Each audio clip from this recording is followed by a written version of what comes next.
Hello, welcome to this Farmers Weekly webinar supported by the AHDB, where we're going to be looking at some of the challenges faced by farmers post-Brexit and how farmers might respond to them. I'm Carl Schneider, I'm the editor of Farmers Weekly, and I'll be hosting this webinar and very shortly introducing our great lineup of panelists. So with just 2 weeks to go now until the end of the Brexit transition period, it's looking increasingly likely that we're heading for a hard Brexit in January without any trade deal with the EU. So that'll mean tariffs on a host of UK exports to the EU, plus a barrage of new red tape for any goods entering EU countries from the UK.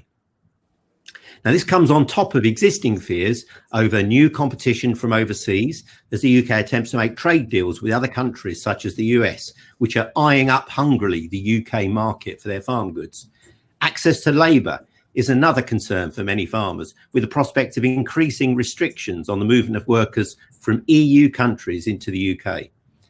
And of course, we have to prepare for the phasing out of area-based farm support payments in favour of new payments for public goods under the Environmental Land Management Scheme. But looking on the positive side, we might perhaps see new opportunities to develop our farm standards and regulations, better exploit new science and technology developments, and open up new markets for our crops, our meat and our milk around the world. But what will the impact of all these changes be on the prices of farm outputs and inputs? What do farmers need to do to make the most of the new environmental management scheme? And what can farmers do to protect themselves against some of the risks and position themselves for success in this brave new world?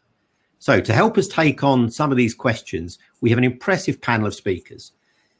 I'll ask each of you to wave when I introduce you. So Sarah Baker is a Senior Strategic Insight Manager at the AHDB, where she's responsible for analysing the impact of Brexit on British agriculture. David Christensen, hi David, is a dairy farmer who runs a family farming business on 560 hectares near Abingdon in Oxfordshire. Martin Williams, hi Martin, is a cereals and oilseeds grower who farms 800 hectares on the banks of the River Wye in Herefordshire. His farm was for 3 years part of a joint AHDB monitor farm. Rachel Hallos, hi Rachel, is a tenant beef and sheep farmer farming 780 hectares of land owned by Yorkshire Water near Ripponden. And last but not least, Rob Mutimer, Rob, hi, runs a high welfare outdoor pig operation in Norfolk and won the title Farmers Weekly Pig Farmer of the Year in 2018. In a moment, I'm going to ask Sarah to start us off with her thoughts on the challenges that farmers should be focusing on and what they can do to address them. I'll then ask each of our farmers to talk about their specific concerns and tell us what they're doing or what plans they have to do to protect their farm businesses for the future. We'll then open it up for discussion with questions from you. You can submit your questions at any time during this event by using the box at the bottom of your screens. So remember to keep your questions nice and short and punchy. We'll get through as many questions as we can in the time we have available. The whole event is due to last about an hour and a quarter. We'll also ask you the occasional question via an on-screen poll. To see how that works, I'm going to start now by asking one of these polls. And so can we have the first poll question up, please? So you should be seeing the poll on your screens. And the question is asking you about what are your biggest concerns after Brexit? So if you can all just click on the option that best represents your answer to that question, and we'll get to see the answers a little later on. If you have to leave this event before the end, don't worry, the whole event is being recorded and it'll be available to watch afterwards from the Farmers Weekly website. All of you who've registered for this event will be emailed a link to the recording when it's available. So let's get going. Sarah, could you please kick us off with your initial thoughts? Yes, of course. Thank you, Carl. Laura, if I could have my first slide. So, as Carl said, I am the Strategic Insight Manager at AHDB, and my job, a very large part of my job, is to analyse the impact of Brexit, the impact of leaving the EU on the UK industry. And if I were to sum it up in a very short presentation, I would say it's complicated. And so with just 2 weeks to go and uncertainty still remaining, what I intend to do today is just take you through a whistle-stop tour of the sector-specific issues. These slides are available to you to download, so I'm not going to read the slides to you, but I'll highlight the main issues, the things that I think are critically important by sector. Next slide, please, Laura. Okay, so for beef, the main issue for beef is the profitability of the grazing livestock sector, which is particularly vulnerable to the removal of direct payments. Around 95% of the average farm business income, and we know there's a huge variability around that point, but around 95% comes from direct payments. If you go onto the AHDB website, you can use our business impact calculator, and you can put in what you've just received in terms of direct payments, and you can see visually what you will get in 2024, and you can see them disappearing rapidly down to about 50% by 2024 and disappearing completely by 2028. So losing that amount of direct payment is hugely challenging to the industry. In addition, you've got the trade aspect. So if we don't strike a deal with the EU, interestingly, because we import a high proportion of Irish beef, that will become more expensive because it will face a 40 to 70% tariff depending on the cut. And therefore, there's an opportunity short term for UK producers to displace that. However, as Carl alluded to, you've got several major agricultural exporters queuing up to do a trade deal with the UK. You've got the US, you've got Australia, and you've got New Zealand. So we only foresee that as a short-term effect. In terms of labour, the NFU survey has already highlighted a shortage of herdspersons and so on. So for us, the major issues with beef are the disappearance of direct payments and the trade deals that are on the horizon. If we strike a trade deal with the EU, there'll be a small price increase, and that's due to this trade friction, and that's due to the additional costs of doing trade once we're no longer part of the single market. Next slide, please, Laura. Now, lamb is a sector I think that's weighing very much on our minds. Not only are they facing the challenges of the reduction in direct payments, exactly the same dependence on direct payments as the beef, but they don't have the opportunity to displace the imported product. We import around 30% of our consumption, and we export around 30% of our production. So it looks on paper as if we're broadly self-sufficient in lamb, but that hides a very complicated picture. We export predominantly carcasses and half carcasses across to the EU, and they attract a tariff of around 40 to 50%. And we import predominantly legs and high value cuts from New Zealand. Those imports will continue tariff-free because they come under a tariff rate quota, which has got nothing to do with leaving the EU. That's completely separate. However, our exports to the EU will face these high tariffs. So in the absence of a trade deal with the EU, we see a significant price drop in the region of around 25% on UK lamb. If we do have a trade deal, there'll be a small price drop, but the sector is still facing this reduction of direct payments. Again, I would urge sheep and beef farmers to go and visit the business impact calculator on the AHDB website to work out exactly where they are. Okay, next slide, please. For pork, the pig sector is traditionally far less dependent on direct payments. Our data suggests on average around 20%, and many of them take very little in the form of subsidy.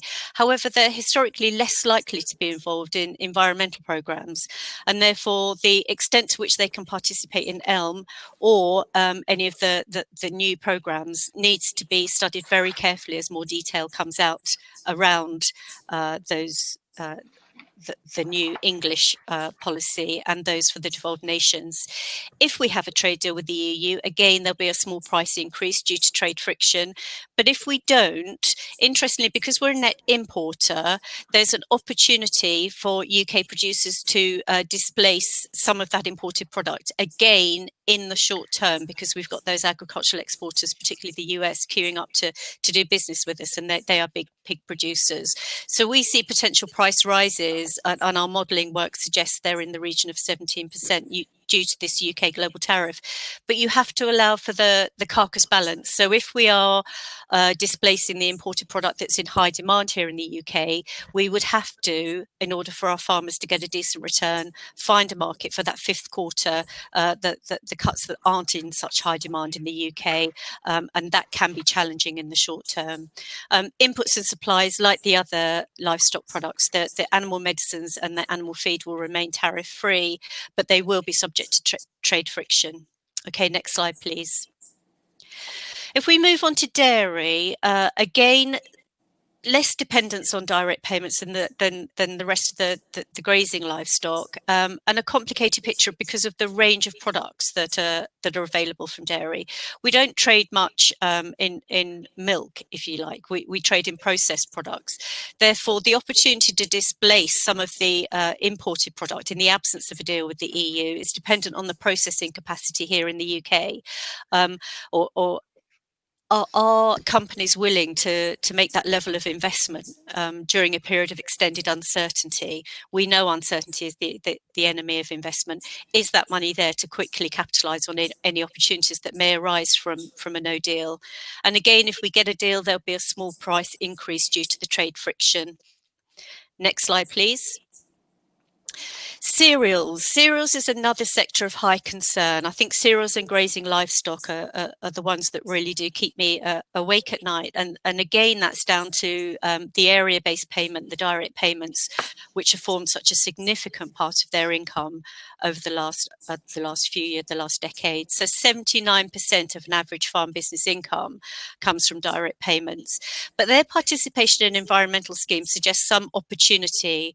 Now, while I wouldn't suggest that ELM is in any way about to replace direct payments, because it's a pot that's spread over a much wider net, if you see what I mean. The recipients of ELM won't necessarily be the same people that were the recipients of the current environmental payments. I would suggest that if you are experienced in stewardship and higher level stewardship, and you're already in those schemes, the government has guaranteed that there will be no disadvantage to already being in one of those schemes when you transition to ELM. So I would strongly encourage farmers to explore those possibilities. Their inputs and supplies will be subject to trade friction, and if there's no continuity agreement, such as with Egypt, then any fertilizer imported from countries with no continuity agreement will be subject to tariffs. Next slide, please. Oilseeds, again, a similar picture, this dependence on direct payments, but again, a small price drop due to the trade friction, and in the place of the tariffs are nowhere near the levels that they are in livestock for cereals and oilseeds. So you have less of a threat from tariffs and more of a threat from the trade friction in these areas. And again, the challenge with labour. Next slide, please.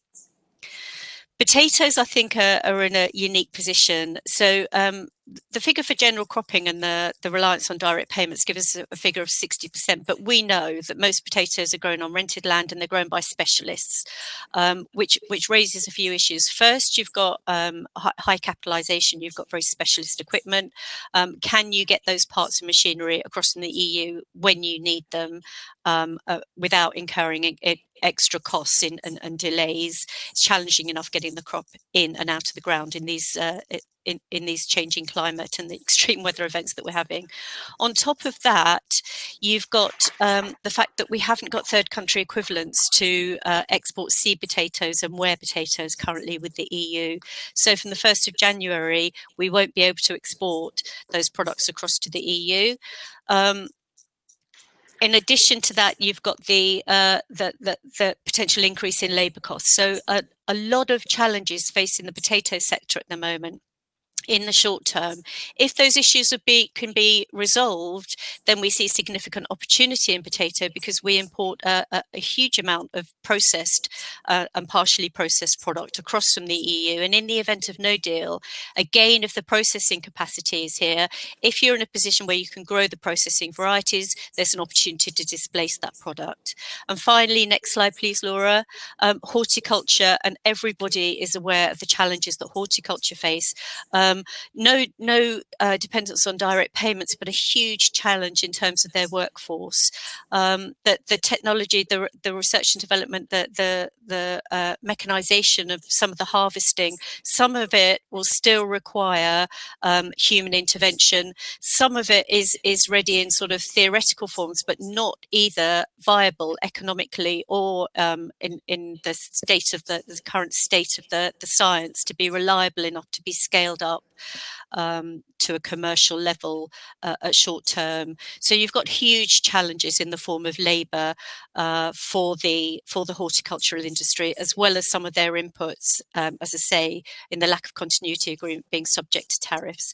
So that really was a lightning tour through the 6 AHDB sectors, and I'm happy to answer questions on there and delve much more into the detail when we get into the discussion part. So now I'll hand back to Carl. Thank you. Thank you very much, Sarah. And as Sarah said, don't forget, if you've got questions, do ask them. Use the button at the bottom. I can see we're already getting some questions coming in, so that's good. That sets us up really nicely. Thanks for that lightning tour across all the sectors. I'm now going to introduce our farmers. And David Christensen, can I hand over to you? Certainly. Thank you, Carl, and good evening, everyone. I want to widen this very slightly to start with. Clearly, Brexit is what we're discussing tonight, but equally, we've got other challenges coming down the track at us. The effect of COVID on the economy and consumer behaviour and retailer behaviour to meet consumer demand, and the associated tax grab that's going to come from the government. I think we've got to get our head around that. And then again, overarching both of those two, and I think actually knocking both of those two into a cocked hat longer term, is the whole environment and biodiversity challenge, call it what you will. So we've got three big challenges. Now I'll focus on Brexit immediately, but we mustn't forget about the other two. I spoke to my father about this, the benefit of being in a family business, and said to him, Dad, have you ever experienced a time like this?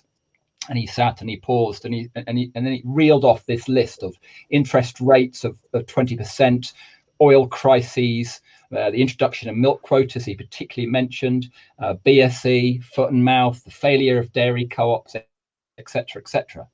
And the conclusion we came to was actually that this industry is remarkably adaptable and resilient. So we shouldn't be overtly afraid of what's coming. It's the uncertainty at the moment that is crippling us. What does this mean for my own business? Well, I think I'm cautious about this. I'm particularly cautious for Arla, a European dairy cooperative. If there's a no deal, how does that affect us? If there's a deal, how does that affect us? So we've got to keep an eye on that. And there's all the other factors that Sarah's mentioned that I won't go into again. So a lot of those I can't affect. So my focus is on what I can affect. In the short term, running a business is all about cash. It's all about, can I pay the bills? Have I got enough to live on, etc. So it's about creating a budget. Now, I don't have all the facts at my fingertips for the budget. I don't know what the milk price is going to be, etc., etc. But I can at least set up the framework, make as good a guess as I can with the facts I know, and then update as I go along, and that'll give me more certainty. And I think that's helpful for me, because even if I don't like the answer, it is better to know than not know. And then I can start thinking about taking action. And equally, it's better for those around me, i.e. my bank manager and my suppliers, because it shows I'm engaging with the problem.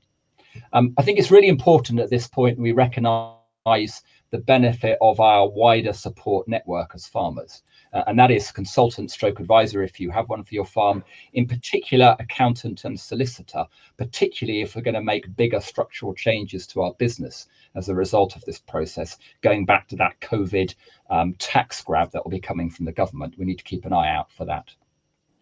In the short to medium term, then again, a relentless focus on efficiency, because I can focus on that. So am I getting cows in calf? Am I optimizing forage production? Have I got the animal health in the best place it can be?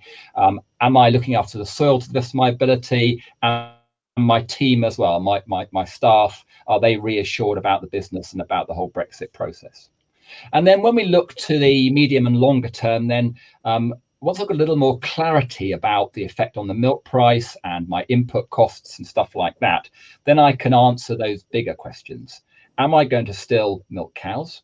If I'm going to milk cows, have I got the best system? Do I want to invest to meet the new environmental standards, the enhanced quality assurance that's demanded, etc., etc.? If I'm not going to milk cows, what else am I going to do with the farm?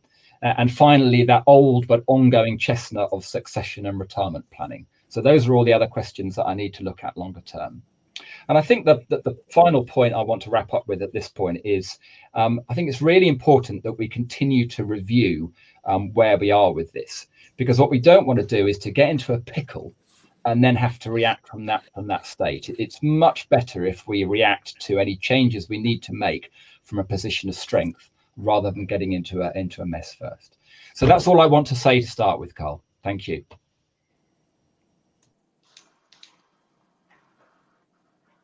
Sorry, not for the first time, I'm sure. I left my mute button on there. Thank you very much for that, David. I'm now going to move on to Martin Williams. Martin, what are your initial thoughts?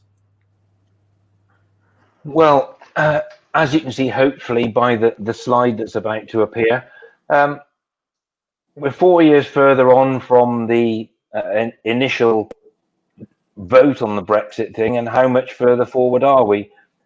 Are you sitting there thinking you're a Nemo? Is everybody after you? And what do we know? All we know so far up until tonight is talk and headlines and rhetoric. We've got 2 weeks left to decide what's going to happen, and the journalists are all very hungry. So between 4 o'clock and 5 o'clock, you could be having a deal or not having a deal.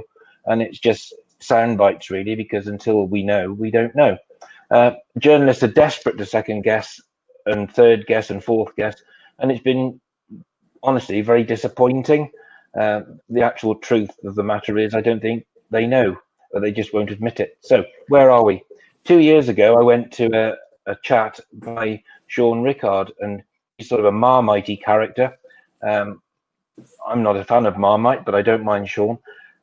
Sean said that the Brexit was a side issue, and I found that hard to take at the time because it was all in the news. But actually, again, going back to the previous comments, which I totally agree on, the real issue with us is efficiency and productivity. We're mostly capable of change. We might not like it, but we can all do it. And actually, is change a good thing or a bad thing? Well, it's probably just a necessary thing. It's been necessary for the last 40 years to do something differently. My grandmother came to this farm and rode around on the back of a milk float, milking Hereford cows. And so times have changed slightly from there.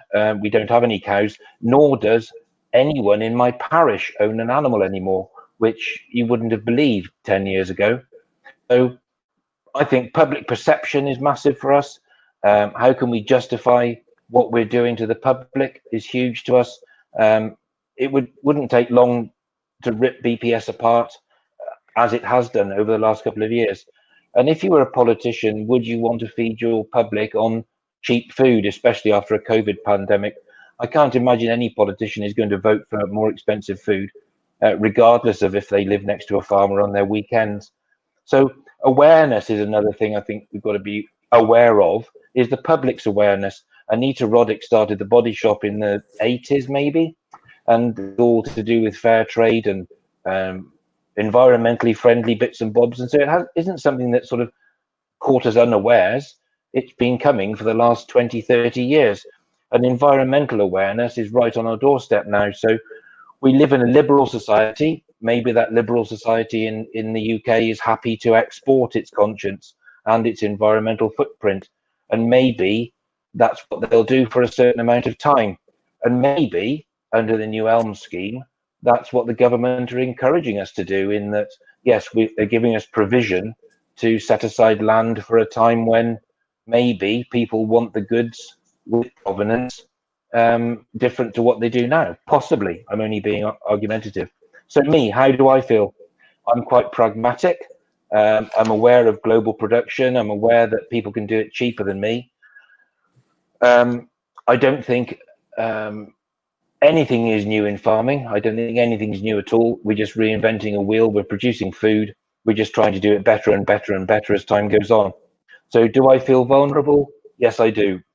I'm restructuring my business and have been for nearly 12 months now, with a view to trying to make myself a little bit leaner and a little bit fitter. I'm 55 now, which a lot of farmers are. I think the average age of a farmer a few years ago was 68. If that's the average age of a farmer, it's beyond retirement age for the most of society. So is there an option for farmers to start thinking ahead and thinking where they're going to be for the next 10 years if it's going to be a bit rough? But the overriding thing is that the land is still going to be there and it will be farmed by someone.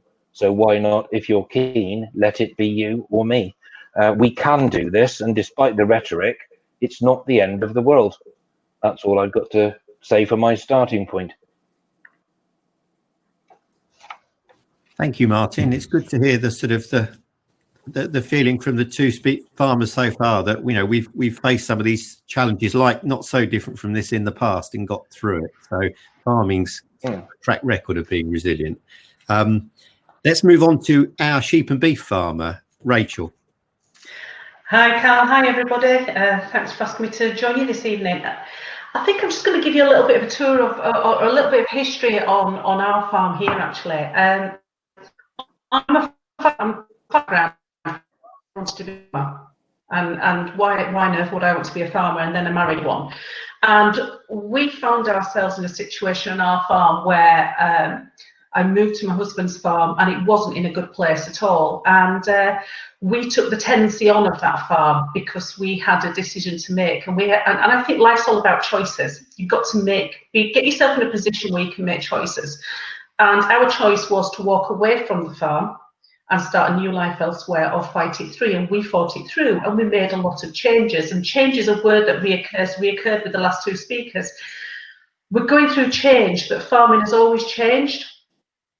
And what we did when we first took it on, we stopped doing what we were doing. We changed our business model. And I would like to think that we are now in a far better place than we were when we changed. And for me, the next step of what we do is a new evolution of the farm.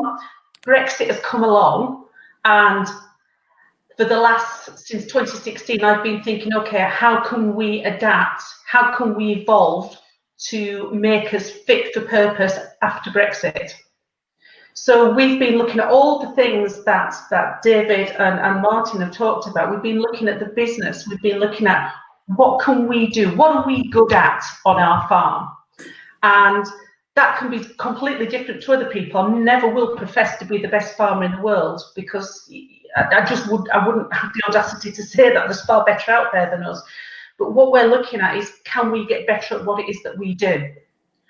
And we've done things like, we've done environmental surveys, we've done botanical surveys, we've done tree surveys, we're doing soil surveys, and we're getting a baseline together as to what we can do heading towards the future, whether that's as a hill farm, which we are, whether that's looking at carbon sequestration on the moorland that we have, whether that's having a marketing campaign about the beef and lamb that we have on our farm that's actually farmed under high environmental standards. I don't know, but these are all things that we need to collect that information. We needed to get that baseline to be able to sit around the kitchen table, or our boardroom as we like to call it, and actually find out what it is, what are we good at, what do we really want to do. And with two young adults coming on behind us, kicking myself and my husband up the backside and saying we want a piece of the action, my job now is to make sure that this farm can actually make itself resilient and ready for whatever is thrown at us. So for me, Brexit, it's going to be a tough gig. There's no two ways about it. It's going to be a tough gig. We're in beef, we're in sheep, we're in the uplands.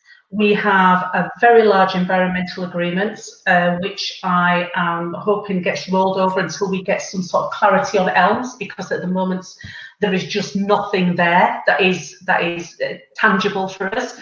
I'm up for anything. I'm up for let's have a go at just about anything that's out there, because why the hell not? If not, make a choice. Make that choice to actually go do something else. Nobody stays in the same career in a different environment. In farming, we seem to think that this is what we've always done, so this is what we need to do, and we need to change that mindset. I think if we all work together towards it, collaboration, I think we've got an opportunity to actually make something out of this in the future. Maybe I'm being overly optimistic. I think that's the type of person I am. I'm a glass half full, and I think you've got to try and be optimistic about your future. So I'm going to leave it at that, Carl, if that's okay with you. That's great. Thank you very much, Rachel. So we move from beef and sheep to pigs, and Rob Mutimer in North Norfolk. Good afternoon, Carl. Good afternoon, everyone. I come from a second generation farm and started farming with my brother and my father in 1994. We were very much a mixed farm with cattle and a few pigs at the time. And we've managed to split the businesses quite well, in that I'm very much a pig farmer now, and my brother's very much an arable farmer. And I think that gives us a focus on what we're doing. And we've had to change enormously in the last 20 years, and we'll have to change again. One of the things that we encompassed is that we went through a period in the late 90s in the pig industry where we have no support coming in, where we had very, very low commodity prices. And there's something that might happen again in other sectors with Brexit. It made us look at our business very thoroughly and what we were doing, and we realised that actually as a pig business we only had one customer, and it was Waitrose. We spent the next 15 years diversifying part of the business, and we now run a butchery business where we have 2 shops and a wholesale business supplying about 150 pubs and restaurants in and around East Anglia.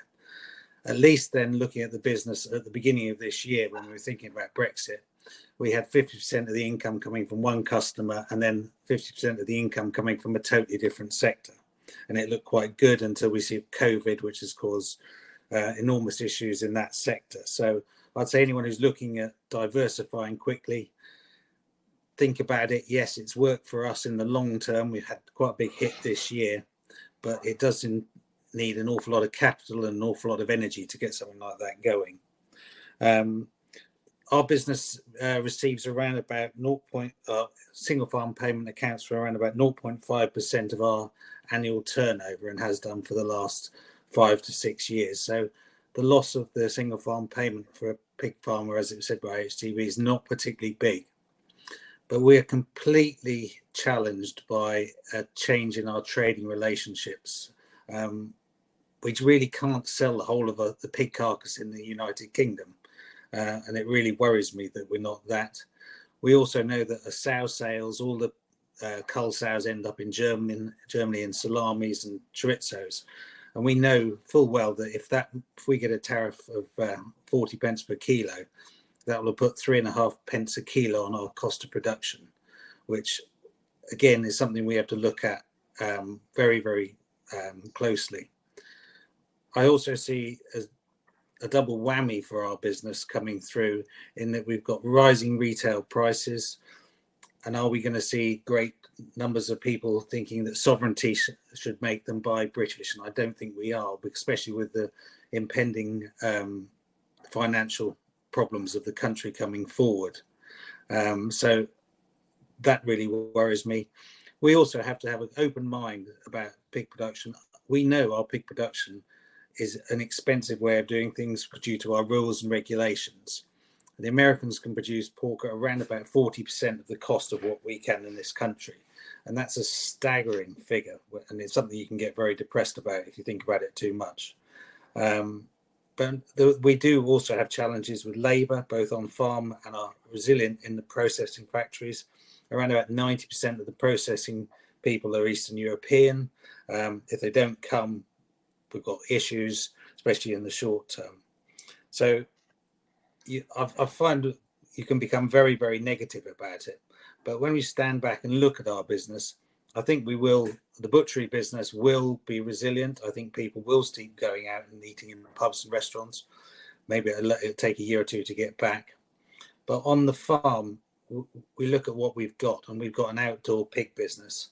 So we've actually got a niche, and there's nowhere else in the world that does outdoor pigs. So not at any scale that we do in this country. So I think with the help of someone like AHDB, we can find new export markets, and it won't happen quickly, but there will be a market for high-end pork, I think, with consumers all over the world. Also, antibiotic-free is another movement. So we have been moving in this direction for a number of years, but I think we will see quite a hit in the next year to year and a half on what we're actually being able to do. So what have we done as a business? Or been doing things, we took an active view of trying to reduce our borrowings 12 months ago. I don't think we've been overly successful with that, with the collapse of the catering butchery market, but we've had a go at that. We've done a lot more cash flow analysis to see what happens in the next 6 months, from a good Brexit, a disastrous Brexit, an absolute disastrous Brexit, and COVID. It's very difficult looking at those figures, but at least it gives us some idea that hopefully we can survive and ride out a short hit. But I think the most important thing that we have to look at in our business at home is actually what is our productivity levels at all places. It's all very well moaning that things are awful away from the farm, but what are we doing on the farm to get our things, and what figures actually matter to us? As a pig farmer, the real figures that matter to us is our cost of kilo live weight gain or dead weight gain. How much is it costing us to produce that kilo of pig meat? We can get all waylaid with other figures that are fluffy, but if we get that one right and we know exactly what our cost of production is, it might be horrible to look at when we're in the red and negative, but at least it gives us somewhere to start with. So there are my things. I personally am 47 years of age. I think I've got a long while in the industry. Yes, I think we will have to change. I'm halfway through my working career in agriculture. An enormous amount have changed in the first half, and I think an enormous amount will happen in the second half. Yes, we do feel exposed. We do feel like the Nimmo situation, but we are a very resilient bunch, and we also, two things, have a real advantage over other people in the industry, that we do have very large assets with which we can borrow on and which we can actually use. I deal with an awful lot of publicans who actually rent pubs and don't have any assets at all, and their wiggle room in difficult times is much, much less than ours. So I think we have to look on the positive side for a lot of the time, that we are in a better position than others, and hope that the government doesn't sell us down the river in terms of importing product that is produced to very much sub standards of us and Europe, and flooding our market, which I think will drive an awful lot of people out of the industry, and I hope that doesn't happen. And I think that's my thoughts at the moment, Carl. Thanks very much, Rob, and interesting to see quite a few common themes running through the comments from all of our farmers, one of which is the importance of improving the efficiency of the business and cutting costs. Obviously, that's a no-brainer, whatever the outcome of Brexit. Having a more efficient business with lower costs has got to put you in a better position. We've got quite a few questions coming in, so that's great. Before I go to the first one, though, you remember before our presenters spoke, I asked you a poll question. So we're going to see the results of that poll. So can I have the results up on the screen? And the question I asked was, which of these issues are you most concerned about for your farm business post-Brexit? And there's a very clear result here. So strongly out in front with nearly 42% citing it, new tariffs and trade friction. So maybe we've got quite a few beef and sheep farmers there worried about the tariffs and trade friction. Second is the phasing out of area-based payments. 27% mentioned that. And the third most important factor was new competition from overseas farmers that Rob was just referring to there, with 12.5%. So I don't think any great surprises there. These are the issues that have been flagged up for quite a long time over Brexit. I'll be asking another poll question in a minute, so get ready. But let's start addressing some of the questions that have been coming in. And the first one I've got here is a very direct one. It's from Philip T. Sarah, you've obviously scared everyone with your concerns over the sheep sector. Philip asks, should I sell all of my sheep before the 1st of January? Well, I guess he'll have to get his skates on if he wants to do it before the 1st of January. What do you think? I hope I haven't scared everyone. That's certainly not my intention. And one thing that I will say before I answer the question is that listening to the panel, I get the same feeling as I do when I go out and talk to farmers, that that you are such a resilient bunch, you are such an adaptable bunch, and you have got this. And I'll talk a little bit more about the evidence that AHDB have uncovered that proves that you've got this. But to answer the question, do I sell my lambs by the 1st of January? Well, that depends very much on your cost of production, which Rob spoke about. Do you know how much they cost you to produce? What are you paying for your stores at the moment? If you're buying in stores, the prices are pretty high. What does it cost you to finish them, and what are you going to get for them? Who are you selling them to? Where's your market? And then, of course, there's the are you a gambling man? Do you think we are heading for a no deal, or don't you? And with all those factors, that level of uncertainty, it's very much an individual decision. Do you hold on? And looking back to 2019, when there was a potential bailout for sheep farmers, do you think that will resurface, or do you think prices are so good at the moment that you would be better off selling them? It depends on each individual business, and here at HDB, we're very much not there to give you individual business advice. I wish I could. I wish I could tell you what was happening. I wish I had that crystal ball.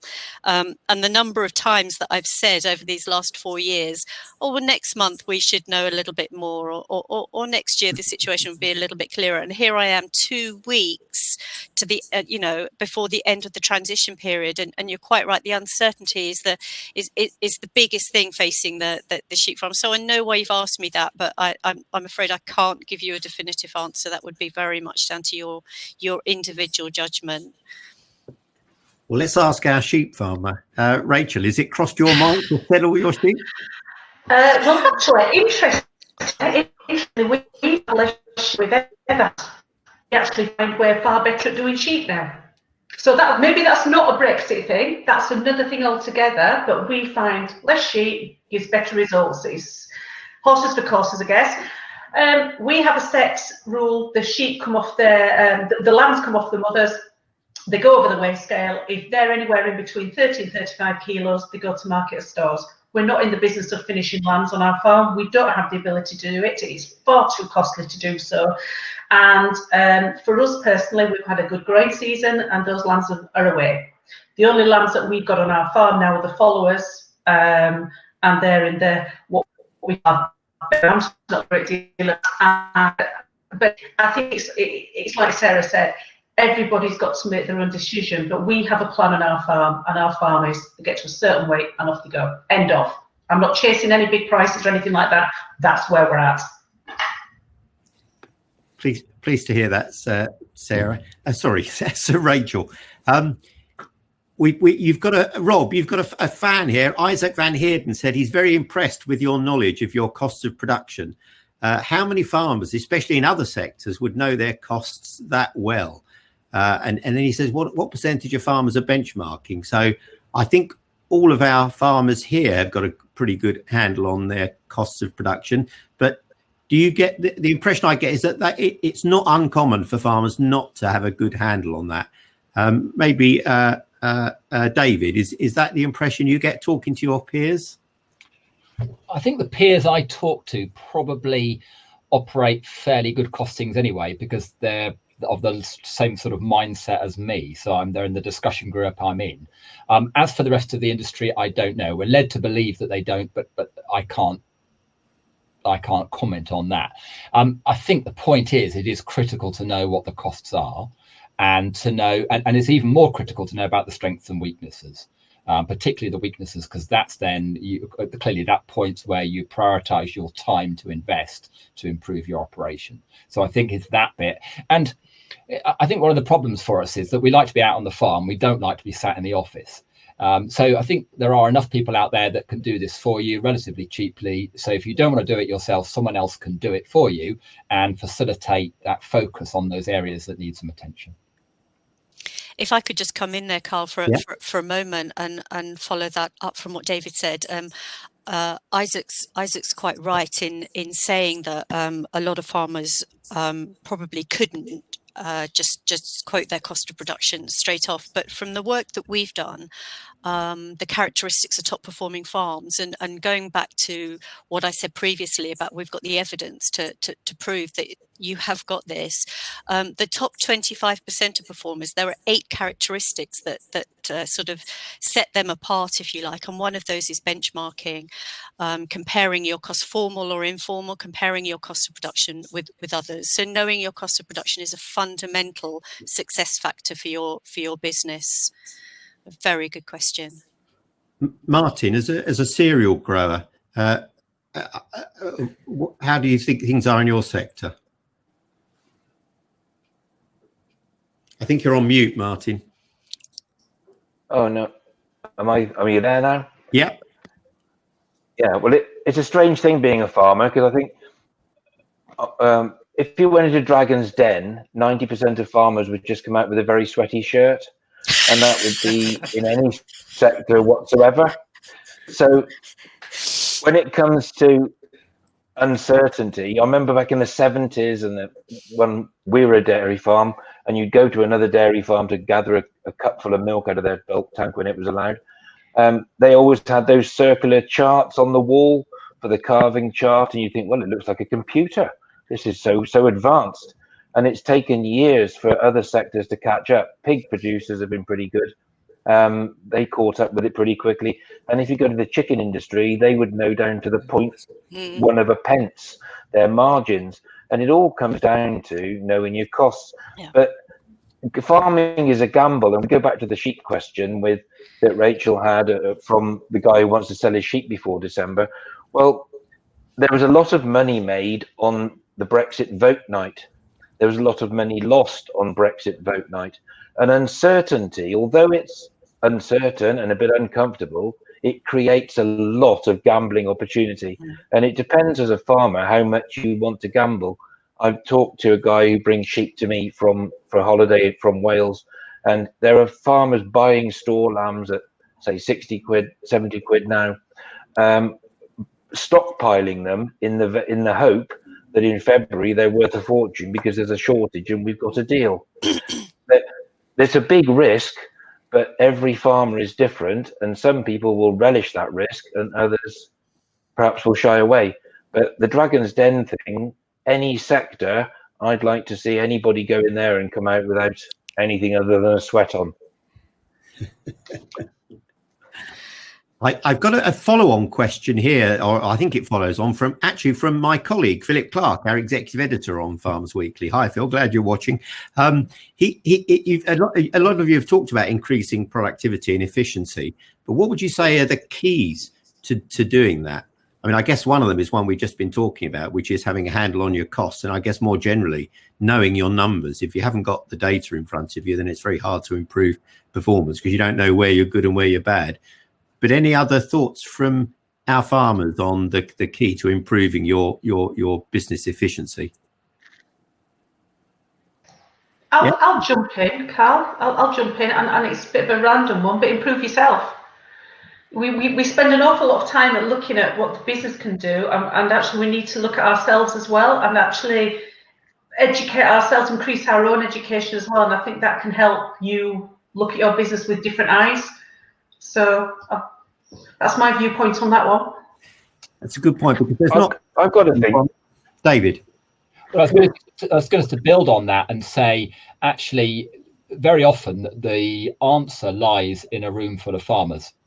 And so I think that discussion group bit is so valuable, both in terms of sharing problems, but also finding solutions. So I think the benchmark, first of all, points out where your weaknesses are, and then your colleagues can point you in the right direction. And then there are a myriad of people out there, not least AHDB, who can provide the technical advice that you need to do those improvements. And then there's the commercial sector as well. But I would go through that route first and go to the commercial sector last in that order. And carrying on from that point, we live in a patchwork of farmers. In Herefordshire, I always think Herefordshire is a bit special because it's so diverse in its production. We've got soft fruit through to sheep, but everybody sitting here listening and sitting, I can see David smiling.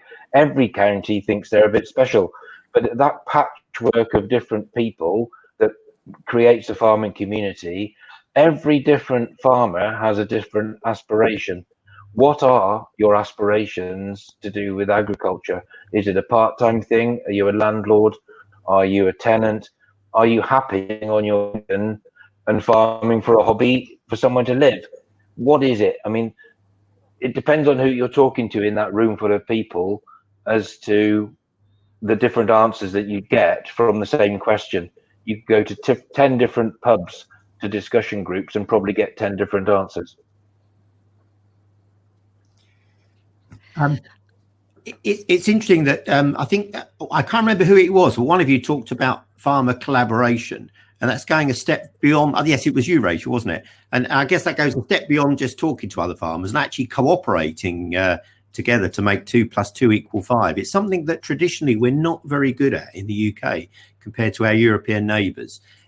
Any thoughts either from our farmers or from you, Sarah, on is that one of the levers that we can pull to give us a bit of a leg up in the post-Brexit world? More farmer collaboration and working together. Sarah, you're muted, I think.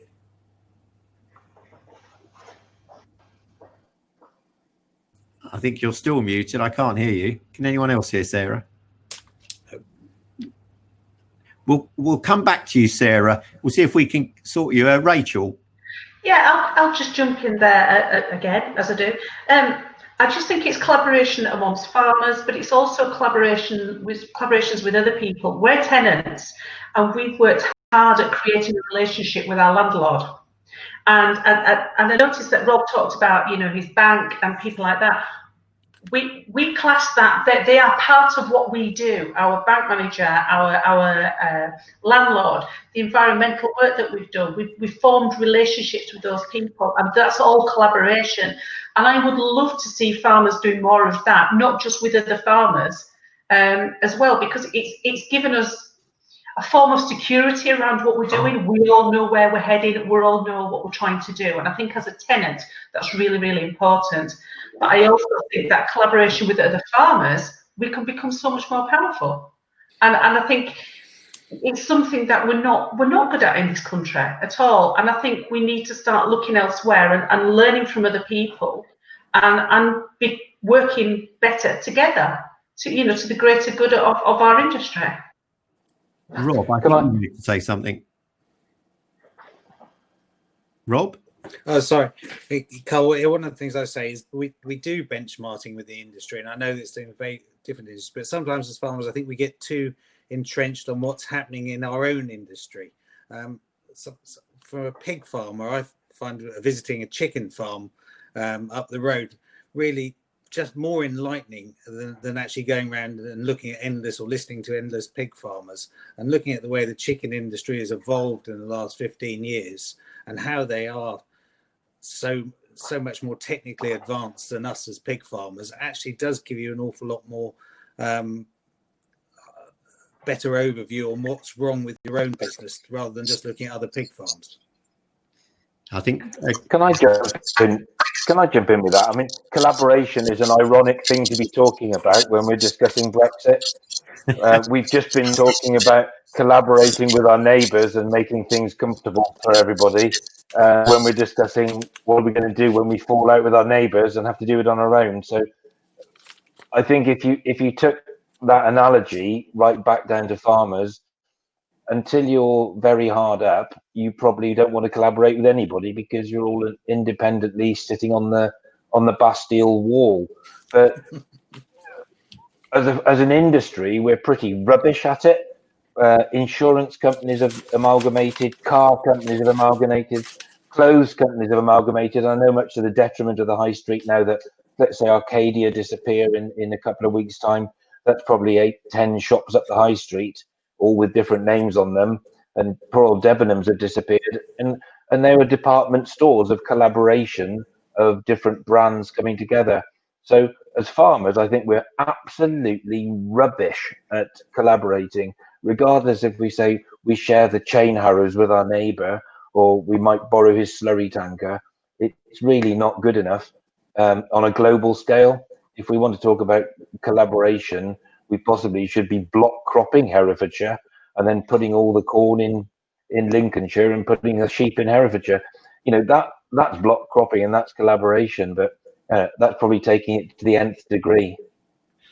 So I'm going to come back to you in a second, Sarah. Hopefully we can hear you this time. But I just want to follow on to that. We've got because we've talked about collaboration between farmers and maybe collaborating outside of farming. But another option is to collaborate along the supply chain. We've got a question from Mark Wood, Clay Farms farm manager, who said, do farmers need to get away from producing commodities and start looking to work with others to add value?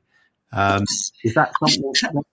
Hopefully you can hear me now. Is that a bit clearer? We can hear you now, Sarah. Okay, that's a very good question. I think as we go forward, as a sort of an exporting nation, we need to be aware of the fact that we're not a major commodity producer, and that if we're going to compete, and a couple of people have alluded to the cost of production and so on, if we're going to compete, it is with regard to the value added and the bespoke and the particular products that we are so good at producing, and focus on those. So collaboration in the supply chain, the vertical integration, I think is as important as the horizontal integration that we've previously been discussing. So those farmers that know who they're selling to, they know they're either in a selling group or they're selling into one of the big buying groups, and they know exactly where the product going. They know exactly what's required. They know exactly the spec, and they know that the price they're going to get for it. They will be an advantage rather than growing things and then looking around for a market for them. Does that make sense? So that real understanding of the market is another feature of the characteristics of top performers. Sarah, going back to the market, when you were talking about sheep, and it sort of pricked my ears up, that they seem to be ones that are going to suffer quite badly, possibly, if there is a no deal. You mentioned that we import legs and export fronts. What is the ratio of that export-import? Do you know that? Is it what do we do with the spare fronts if there's no... That's a good question. We tend to export carcasses and half carcasses, and we export them at a lighter weight. So, and we export around 30% of our production. So those lambs that are exported are exported sort of earlier, if you like. But the UK consumer likes their heavier cuts, the lambs, the legs, sorry, and the loins and the chops and the lamb steaks and that sort of thing. So there is an opportunity there.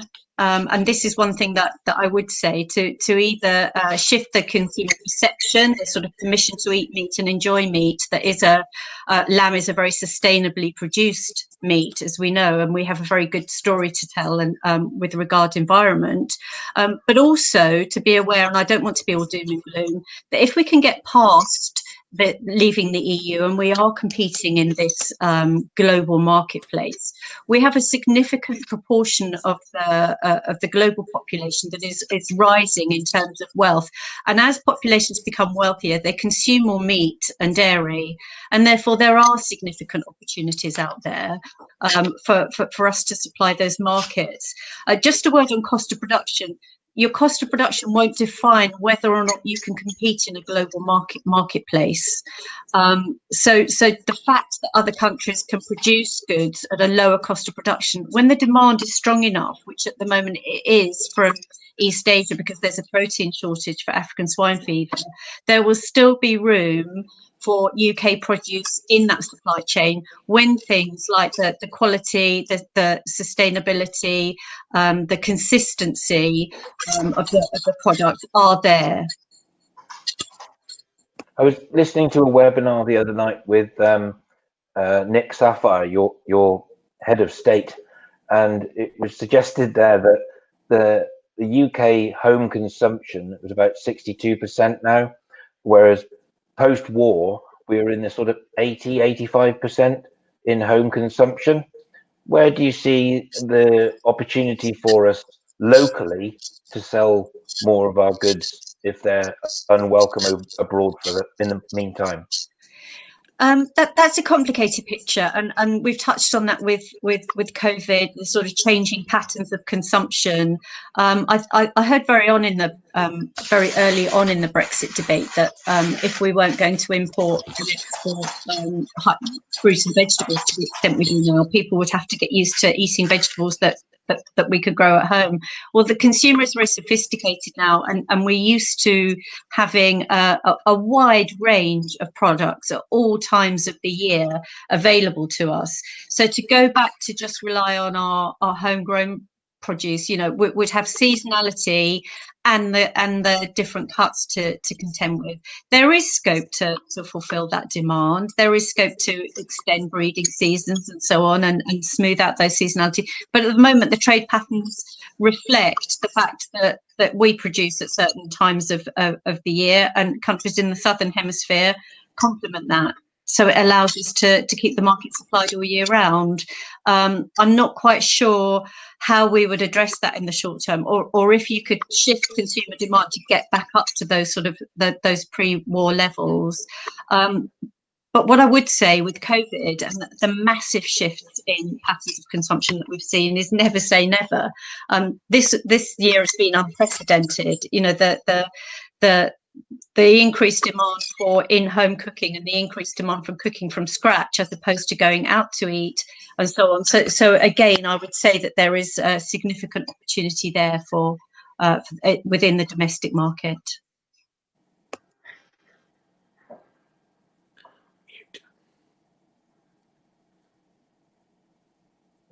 I think you're on mute, Carl. Oh, yeah, sorry about that. Okay, I want to move us on. We've had several questions about the impact on land prices. We've got a young farmer, Gemma, who's looking to buy more land, and a couple of other people have asked about the impact of Brexit on land prices. But before we come to that, I'm going to ask another poll question. So just think on that while we go to the next poll question. And I want to get a handle on how well our viewers feel they're prepared for Brexit. So it's a simple question. How prepared do you think your farm business is to survive and thrive in the post-Brexit environment? Do you think you're very well prepared, fairly well prepared, somewhat prepared, not very well prepared, or very unprepared? So hopefully you can see that poll on your screen now. And if you can click on the response that you think best fits how well prepared you feel are, we'll come back and see the answers to that in a little while. And let's now come back to land prices. Before I come to the farmers, Sarah, is this something that the HDB has looked at? You've covered pretty much every topic in your Horizon report, looking at the impact of Brexit. What have you done on land prices? Well, can you hear me okay? Because I've just switched back to use my headphones. Okay. Land prices are complex because you've got a range of different factors driving demand, of which agriculture is only one. So if you look on the face of it, if you look at an area-based payment, there's a lot of talk that has pushed land prices up because that's made just owning the land very, very lucrative. So economic logic would determine that if you take that payment away, land prices will drop. However, in periods of uncertainty, you have safe havens for money, and land, property and gold are three of those safe havens. And therefore, in these sort of tumultuous times, if you like, you can see the demand for land picking up because of what else is going on. In addition to that, you've got the benefits of holding land from an inheritance tax and a tax point of view. So you've got a lot of money from the city, a lot of pension fund and investment fund investment in land. So you've got a range of different demand factors driving land prices. You've got a constrained supply because we can't suddenly increase the amount of land available, and for that reason, I think that the area-based payment, removal of direct payment, I would suspect would in normal circumstances would have a downward pressure on land prices and rental values. I'm not quite sure how much of that will be realised in these uncertain times. Again, I'm not a trader. I don't follow the markets and so on, but as an economist, that would be my informed view at the moment. There may well be opportunities that land becomes available in certain sectors and available for younger farmers to expand, to either rent or buy additional land. But I don't think it will be universal. I don't think it will be spread across the entire agricultural industry. Is that something that any of our farmers have thought about? Maybe the prospect of, because there has been some discussion of land prices falling, although there's not been much evidence of that so far. But for falling prices, giving you the opportunity to expand your farm business and take over some additional land? Perhaps not. Well, I'm not looking to buy land to expand. Actually, I think there will probably be enough opportunity to work with others and get access to land as opposed to having to purchase it. And I think my observation there to the questioner is, and it comes back to this whole collaboration point, I think there'll be some real opportunities in terms of working together as opposed to having to go out and try and acquire the land yourself. We've got 3 joint ventures going, one with Whitford Farming, Chris and Daisy Whitford, young couple from Outside Farming. They run a spring carving unit with us. We have another JV, if you like, with an arable neighbour where we swap blocks of land, so he can grow more first wheats. I can get more fertility, particularly phosphate, off my dairy farm. And I have another JV with another family that rear all our beef calves and our dairy males. And so I think those are the opportunities as opposed to trying to acquire more land. Certainly in Oxfordshire, I've got Sir James Dyson buying up great chunks of land. I've got rollover money from property sales going into it, and I've got some very big farmers. And effectively, you've almost got oligarch situation. Sorry, I mangled that, but you know what I mean. Buying up those chunks of land, and then what's left is bought by the pony paddock guys as well. So there's a real tension on land up here. And my final comment is the UK is a fantastic place to farm. We have so much going for us in terms of political stability, geographical stability, no earthquakes, no volcanoes. We have boringly stable weather compared to a lot of the parts of the world. So actually, why would you not want to own land in the UK? And we've got the rule of law most of the time. So why would you not want to own that asset in the UK, whether to farm it or not? Yeah, I'd like to cut in on that. Will land prices drop? I don't know. I'm not looking for more land. I wouldn't be purchasing land with a 2% return with a massive investment when we're looking down the barrel of possibly, as Simon said earlier, a possible tax raid in the future. Who knows? It's a more risky position to be in possibly over the next 10 years than it has over the previous 30. I would suggest that. Who am I to say? I'm only a farmer. Someone's asked on here, will land rental prices drop? It depends on your area and on the diverse nature of the farming around you, I would say. People around here, as AD plants looking for maize land, there's potato farmers enduring the potato trade and still willing to pay high rents. There's always someone hungry next door or next door but one, isn't there? So I think possibly it will come down in certain areas. If you're talking of the lamb trade being a job, then possibly the mountainous areas in Scotland, maybe the remote areas up in the hills, possibly, and I'm only guessing, there might be some pressure on those. But until such time that there's not a neighbour that will pay it, land rental will stay the same, I would suggest.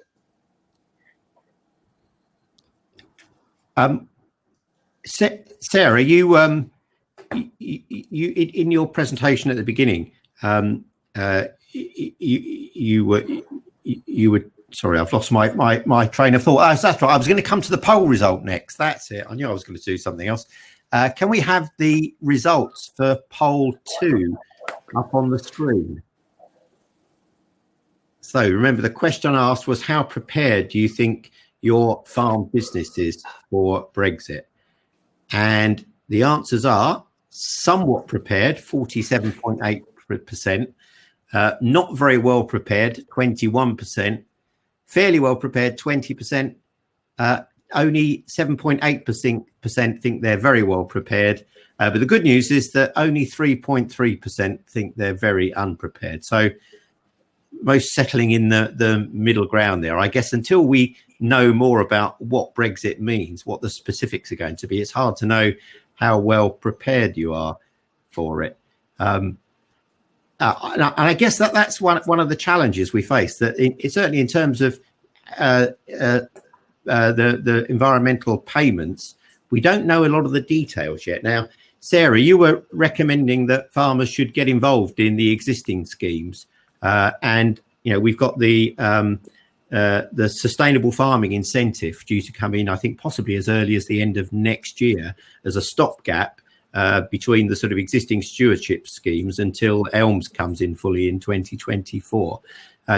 Can maybe you start by saying a bit more about that and what you'd recommend farmers do, and then maybe I'll come back to see what our farmers are doing in terms of their environmental work. Right, just to touch on the poll results, that's incredibly positive, because we've been saying for the last 4 years that wait and see is a high risk strategy, and that preparing is essential. But that obvious question, Carl, how can I prepare when I don't know what I'm preparing for, is very logical, and that's why we did that piece of work that showed that the top 25% of performers in every single sector could remain profitable regardless of the outcome of any Brexit deal, and that it is on our website with the characteristics of top performers, and all those 8 characteristics are within Farmer's Gift. So they're not about location, they're not about sector, they're not about size, they're not about soil type. They're all things like managing your overheads, benchmarking, managing your staff, understanding your market, and so on. So it is a real empowering piece of work that encourages farmers to look at what they can influence, and not get too despondent or distracted by what they can't. But getting back to your question about the detail around the new schemes, we don't know a huge amount at the moment. There has been some recent announcement, as you say, about the Sustainable Farming Initiative, and about the rate of reduction of direct payments. And again, we have that business impact calculator on our website, so you can look at the sort of the hole in your finances, and then you can look at what you're going to do to address that. So I would, if I were in say an arable or a beef and lamb farm at the moment, I would be looking at my higher level stewardship schemes, and I would be looking at my level of experience at that, and thinking about these new schemes are sort of going to come in 3 tiers. So there's going to be a sort of an entry level tier, this Sustainable Farming Initiative. It's important that farmers sign up to that as soon as they are able to, because the drop off for direct payments is going to happen, in my opinion, more rapidly than the uptake of ELM. So there's going to be a sort of a hiatus, if you like, with your cash flow. Then in the tier 2, coming back to what we were previously talking about, tier 2 looks like it's going to require some sort of collaboration. It's going to be on sort of catchment sensitive areas, that sort of thing. It'll be collaboration with your neighbours. So again, working with your neighbours and looking at what is possible, what's the art of the possible, what can be achieved.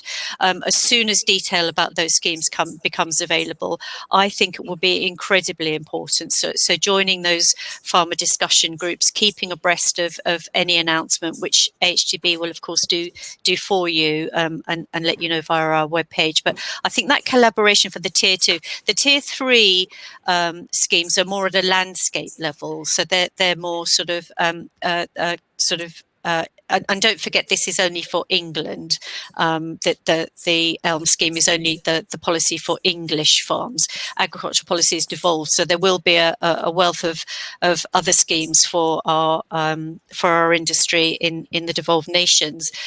But I think it's very much a case of watching and waiting to see what comes out, and in the meantime, upskilling yourself as regards the schemes that are already available and the schemes that will be made available from early 2021.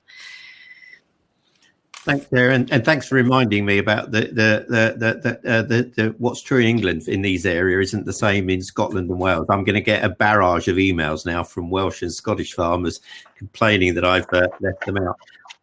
Rachel, you've done a lot of work in this area. Do you want to say a bit more about what you've done? Because I guess even though we don't know at the moment, what we really want to know is how much money do I get for a specific outcome? And we don't know that yet, but we know which general areas in terms of soil improvement, water courses, and so on, where the payments are going to be targeted. So we know which areas we should be looking at. Yeah, so just to give a background of what we do in our farm, we've got flood alleviation, we've got heather regeneration, we've got traditional hay meadows, we've got low inputs, we've got feeding grounds for birds. Our stewardship agreement is a huge part of the farm, and we changed our business model to enable us to fulfil that element of the farm. And I would certainly recommend to anybody the mid-tier stewardship schemes that are available now.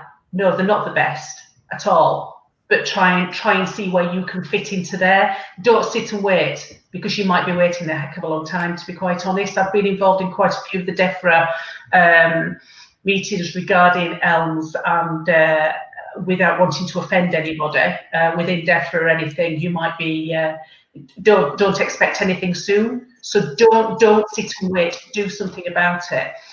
And I think the really interesting thing for me as a tenant is payment for public goods. Nobody's actually talked about how do you classify what a public good is and how much it's worth, and actually who owns it. As a tenant, is my landlord going to turn around to me and say, for instance, the heather regeneration, the planting of sphagnum moss plants that we're doing on our moorlands, that's going to be capturing carbon, is that their commodity or is it mine? Those discussions are very complex and nobody's actually getting to the nitty-gritty of it. Believe you me, I'm trying, because that's part of the collaborative approach with our landlord. But somebody somewhere is going to be going, haha, that's mine, thank you, not yours. And that is going to be a very interesting discussion going forward for people in uplands or areas of special scientific interest or those special areas of conservation. And of course, there are farmers that just can't get into that remit. They just don't fit in the bill. And I would suggest, dairy in particular is going to struggle with that concept. How do they fulfill these environmental things that our government is basically selling us on? We've just picked up a whole load of issues there that we could pursue. Unfortunately, my controller is now pushing me in the side virtually and telling me that I need to draw things to a close. But I'm going to insist on giving each of you your chance to give your final thoughts. So it might be sparked by what we've just been talking about or any of the other topics we've been covering. Who would like to kick us off? Rob, as you went last in the intros, would you like to give us your final thoughts first? Yeah, my final thoughts for the pig sector is that we could be in for a very bumpy road for the next 12 months. But I do think hopefully with our cost of productions, and we know our cost of productions and our efficiency, that should see us through to a rosy future going forward. But I do think it's going to be quite difficult. So on balance, upbeat, I think, was the feeling. Yeah, you got to be. If you're not upbeat, you might as well get out. Martin, how about you? Right. Well, where do I wrote a little list down as Rachel was talking, and I'll never get to the end of it. But yeah, stewardship. Yeah, go for it. I don't think it's the be all and end all, and it'll end in ELMs. I live on the river. I'm very lucky. I was hoping that living in an area of outstanding natural beauty might have held me in good stead until my neighbour put his digger in the river last week. Carbon sharing. Don't, as farmers, become carbon punished by water authorities and by taking the rap for someone further up the chain. I think that's got to have some value, and it's going to become quite a big issue for us. But Brexit, yeah, I've just listed 3 other things that I'm worried about other than Brexit. Don't let Brexit get you down. I think there's a possibility that we'll all still be here, and there's a good possibility that we've got a thriving agriculture that people are willing to pay for, but they just haven't decided how yet. David, can we have your final thoughts? Yeah, I'll just follow on from what was said there, that I think it's really important that through difficult times we get off the farm and we go and do something else, because I think the pressure on the farm can be very intense sometimes. So I don't care what you do. Do you sing? Do you shoot? Do you hunt? Do you curl? Do you go and watch Gloucester Rugby Club, which frankly can be manically depressive at times anyway? But whatever you do, go on doing it. And I think equally, we're at a time that's really important that we recognise the importance of our farming charities, because they will need to help out people through this process. So RABI, FCN, Addington, the more local ones. Equally, the shows that have been battered for a couple of years of not having shows, and also young farmers. I think it's really important that we support our own organisations that look after our industry. Thank you. That's a very good thought. Thanks for that, David. Rachel, would you like one final stab before I ask Sarah? I will give one final stab, and I'll try and keep it as short and sweet as possible. We all have choices, and the aim of life is to be able to have as many choices as possible. Nobody makes us do this. Nobody. If you don't want to do it, if you're not ready to do it, if you can't face it, do something about that, because it is not worth finding yourself in a hole over. It really, really isn't. Try and do what you do best, and do it to the best that you possibly can, and you'll be fine. It's not going to be easy. It will be a rocky ride, but if you know that you've given it your best shot, you're more than halfway there, aren't you? Maybe be prepared to make some changes, as you've done in your business in the past, if what you're doing now isn't the right thing. Absolutely, Carl. We've got to, nothing stays the same. Nothing stays the same. Otherwise, we'd all be pulling ploughs behind our backs. And I'd be going, nothing stays the same, accept it. And finally, but to you, Sarah, for your final thought. Well, leading on from what Rachel says, nothing stays the same. The only certainty in these times is change. We're leaving a very protectionist trading bloc. We're leaving a fairly generous support mechanism. We know that change is coming.